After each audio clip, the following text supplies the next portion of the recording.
సిద్దిపేట జిల్లా జయదేవ్పూర్ మండల పరిధిలోని జంగరెడ్డిపల్లి గ్రామంలో వెలిసిన శ్రీరాముని బండ దేవాలయం యొక్క విశిష్టతలు, శ్రీరామచంద్రుల వారి మహిమాన్విత స్థల పురాణంపై స్పెషల్ స్టోరీ.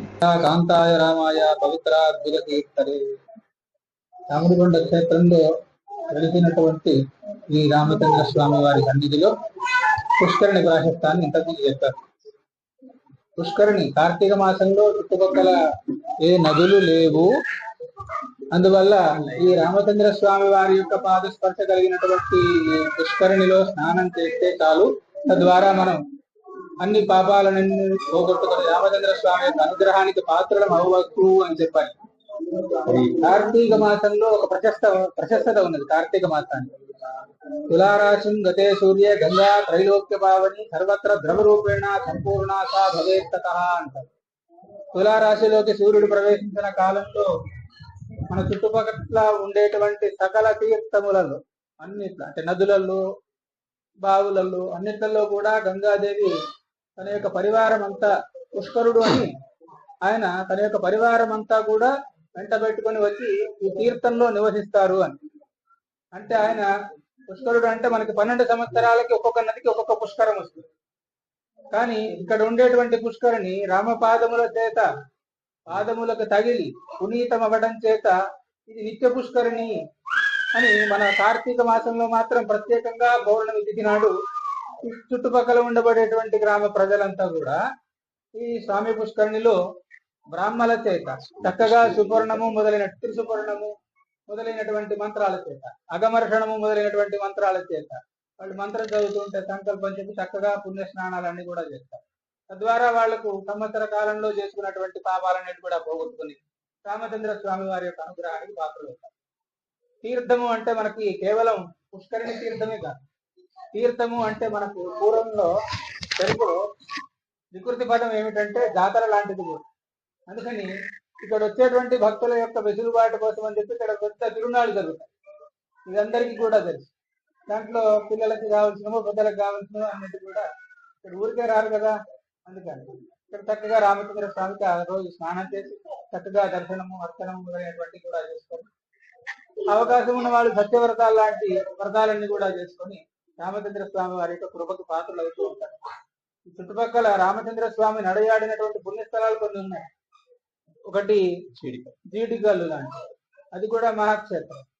అట్లాగే రామచంద్ర స్వామి ఈ మార్గం గుండా వెళ్ళాడు అని చెప్పడం కోసం ఈ పుష్కరిణిలో రామచంద్ర స్వామి వారి యొక్క ప్రపాదాలు ఉన్నాయి అని చెప్పని రామచంద్ర స్వామి ఈ పుష్కరిణిలో ఈ పూడిక తీసినప్పుడు సాక్షాత్తుగా అవి మనకు అగుపించాయి అని చెప్పి దాంట్లో దిగినటువంటి వారు చక్కగా చూపించారు. వారు అంత గొప్ప ప్రపాదాన్ని మనం దర్శనం చేసుకోగలిగాం ఆ పూడిక తీసే నేపథ్యంలో. అందుకని ఈ పుష్కరుని యొక్క వైభవాన్ని ఒకసారి చెప్తే సరిపోదు, ప్రతిసారి వాళ్ళు అనుభవించి తీరాల్సిందే ఈ పుష్కరుని యొక్క గొప్పతనాన్ని. మా పూర్వులైనటువంటి పెద్దవాళ్ళందరూ కూడా ఇప్పటికి 4-5 తరాల నుంచి రామచంద్ర స్వామి వారి యొక్క సేవలో వాళ్ళు. భగవద్ బంధువులారా, రామునిబండ కోదండ రామచంద్ర స్వామి ప్రియ భక్తులారా, ఈ రామునిబండ దివ్యక్షేత్రము దాదాపు 200-300 సంవత్సరముల ప్రాశస్త్యము కలిగినటువంటి దివ్యమైనటువంటి క్షేత్రం. ఎట్లా అంటే రాముడు భద్రాచలంలో సీతా లక్ష్మణ సమేతుడై ఉన్న రోజుల్లో ఆనవాలుగా అక్కడ కింద స్వామివారు ప్రత్యక్షంగా వెలిసినటువంటి శంకుచక్ర నామాలతో పాటు తన పాదాలు కూడా కనపడతాయి అక్కడ. కాబట్టి అంత ప్రాశస్త్యమైనటువంటి దేవాలయం ఇది. అప్పటి నుంచి ఇప్పటి వరకు ఇక్కడ ఉండేటువంటి చుట్టుముట్టు దాదాపు 20-30 గ్రామాల ప్రజలందరికీ కూడా ఈ దేవుడు ఆరాధ్య దైవమై ప్రతి వారి చేత స్వామివారి పూజలు అందుకొనుచు స్వామివారు వాళ్ళని కాపాడుతూ ఉన్నారు. దానికి ఆనవాలుగా సంవత్సరానికి 2 సార్లు దివ్యమైనటువంటి జాతర జరుగుతుంది ఇక్కడ. అది ముందులో మొదటిది కార్తీక పౌర్ణమి. కార్తీక పౌర్ణమి, కార్తీక శుద్ధ చతుర్దశి, పౌర్ణమి, బహుళ పాడ్యమి, ఈ 3 రోజులు జాతర, తిరునాళ్ళు జరుగుతాయి, ఉత్సవాలు జరుగుతాయి. మనుషులంతా కూడా ఈ చుట్టుముట్టు ఉండేటువంటి ఊర్ల వాళ్ళందరూ కూడా ఇక్కడికి వచ్చి స్వామివారిని దర్శించుకొని ముఖ్యంగా ఈ స్వామివారి యొక్క గుండములో ఉండేటువంటి నీళ్లను స్నానం చేసి వెళుతారు. మా చిన్న కాలంలో మేము చిన్నగా ఉన్నప్పుడు ఇక్కడ ఉండేటువంటి చాట్లపల్లి, ఈ వట్టిపల్లి బ్రాహ్మణులందరూ కూడా, అయినాపురం బ్రాహ్మణులు కూడా ఇక్కడ నక్షత్ర నేష్టి, అన్న సూక్తము, పంచోపనిషత్తులు ఇట్లాంటి వేద మంత్రాలు చదువుకుంటూ భక్తులకి అయ్యగారి చేత బ్రాహ్మణి చేత స్నానం చేయించాలి. బకెట్లతో పోసి నీళ్లు పోస్తే వాళ్ళు తృప్తిగా ఫీల్ అయ్యేటువంటి వారు. అంతా ఈ నీళ్ళకి, ఎందుకంటే అక్కడ ఉండేటువంటి స్వామివారి యొక్క పాదాలకి టచ్ అయినటువంటి నీళ్లు కాబట్టి దీనికంటే పవిత్రమైనటువంటిది ఇంకొకటి లేదు అనే ఉద్దేశం చేత చుట్టుముట్టు ఊరు వాళ్ళందరూ కూడా ఇక్కడికి వచ్చి స్నానం చేస్తుండేవారు. ఇప్పటికే జరుగుతూనే ఉంటది. ఇంకొకటి, కార్తీక మాసంలో 30 రోజులకి ప్రతిరోజుకి ఒక్కొక్క ప్రాశస్త్యత ఉంది. 30 రోజులకి 30 ప్రాశస్త్యాలు ఉన్నాయి. అందులో ఒక ప్రాశస్త్యం ఏంటంటే కార్తీక మాసంలో ఎక్కడైనా నదీ స్నానం చేయాలి. నదీ స్నానం చేసినట్టయితే, ఆ వ్రతాలు ఇవన్నీ చేసిన తర్వాత నదీ స్నానం కూడా చేసినట్టయితే కార్తీక మాసం యొక్క పూర్తి ఫలితం వస్తుంది. మరి ఈ ప్రాంతంలో మనకు నదులు దగ్గరలో లేవు. కృష్ణకు పోవాలంటే ఎక్కడో ఉంది, గోదావరికి పోవాలంటే ఎక్కడో ఉంది, తుంగభద్రకు పోవాలంటే ఎక్కడో ఉంది. అట్లాగా లేదు కదా అనేటువంటి ఉద్దేశం చేత ఇక్కడ రాముడి యొక్క పాదాలకి తగిలినటువంటి నీళ్లు మనం స్నానం చేస్తున్నాం కదా, దీనికంటే మించినటువంటి నది ఇంకేముంటది అనేటువంటి ఉద్దేశం చేత చుట్టుముట్టు వారందరూ కూడా దేవుణ్ణి చూస్తే చూస్తారు, లేకపోతే లేదు, కానీ స్నానం చేసి మాత్రం తప్పకుండా వెళ్తారు. కార్తీక మాసంలో స్నానం చేయడము, సత్యనారాయణ స్వామి యొక్క వ్రతాలు చేసుకోవడము, స్వామివారికి అర్చనలు చేసుకోవడము, చుట్టూ దీపాలు వెలిగించడం, ఇట్లాంటి కార్యక్రమాలు అవుతాయి. అట్లాగే శ్రీరామనవమికి కూడా సీతారాముల కళ్యాణము ఆరుబయట, భద్రాచలంలో ఎట్లాగైతే ఆరుబయట కళ్యాణం జరుగుతుందో సీతారాముల కళ్యాణం కూడా ఆరుబయట మంచిగా దివ్యంగా జరుగుతుంది. ఇట్లాగా ఈ సంవత్సరానికి 2 సార్లు ఇట్లాగా వైభవోపేతంగా జరిగేటువంటి ఉత్సవాలతో కూడుకున్నటువంటి ఇంత ప్రాశస్త్యమైనటువంటి ఈ దేవాలయము 2 ఏళ్ల క్రితం వరకు కూడా చిన్న టెంపుల్ ఉండేది. చిన్నగా అంటే 4 ఫీట్ కూడా, ఎటు చూసినా కానీ 4 ఫీట్ కూడా దేవాలయం ఉండేది కాదు, చాలా పాతది. అందులో అప్పుడు ఇక్కడ ఉండేటువంటి భక్తులకి ఏమనిపించిందంటే, ఇంత పెద్ద ప్రాశస్త్యం ఉండేటువంటి దేవాలయము పెద్దగా ఉంటే బాగుంటుంది, గొప్పగా కట్టుకుందామనేటువంటి ఉద్దేశం చేత భక్తులు ముందుకు రావడం జరిగింది. అందులో ప్రధానమైనటువంటి భక్తుడు నేరెళ్లపల్లి మునిగడప వాస్తవ్యులైనటువంటి నేరెళ్లపల్లి రవీందర్ రెడ్డి గారు.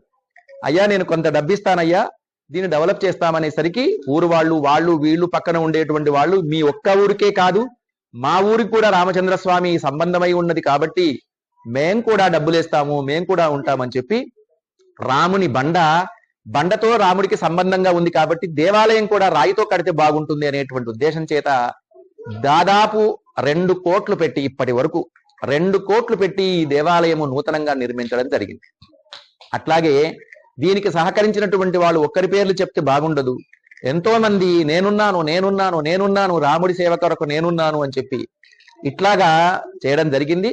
సరిగ్గా దేవాలయం పూర్తయిన తర్వాత పోయిన సంవత్సరము జ్యేష్ఠ శుద్ధ ఏకాదశి రోజు స్వామివారి యొక్క విగ్రహ పునఃప్రతిష్ఠ, ధ్వజస్తంభ ప్రతిష్ఠ చాలా మహిమాన్వితం.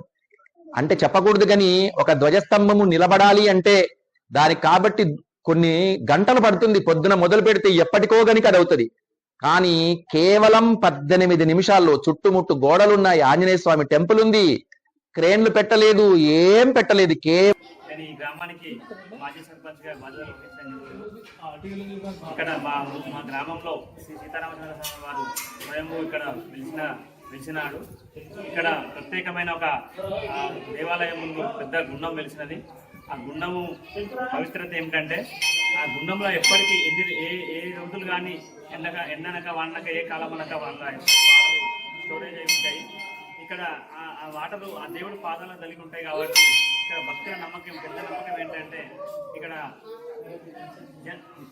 మానవులకు ఎలాంటి వ్యాధులు వచ్చినా ఇక్కడికి వచ్చి స్నానం చేస్తే తక్షణమే ఆ వ్యాధి నయమవుతుందని ఒక స్థల పురాణం ఇక్కడ చెప్పుకుంది.